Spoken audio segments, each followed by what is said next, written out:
We're gonna do a Target swimsuit try on haul. Yes! I hope most of these work though, because I lost my husband's credit card, so I can't make any returns. For reference, I am 5'3". I wear size 8 to 12 pants and usually a medium top.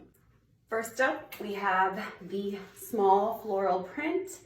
Wow, I love this. It makes me feel amazing, beautiful. It's a yes. Oh, for reference, all swimsuits are a size large from Target.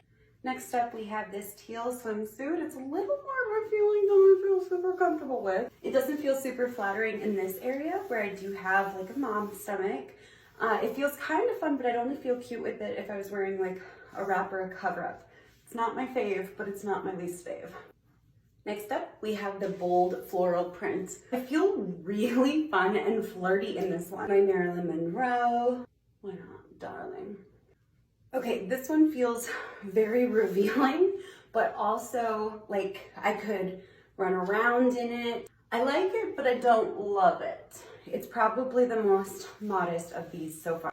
Well, this one feels super flirty and gorgeous. It is definitely not safe for sports. This swimsuit feels perfect for lounging by the pool, definitely not raising your arms over your head. I like it, but I wouldn't use it to go swimming with my kids. Let me know which one's your favorite.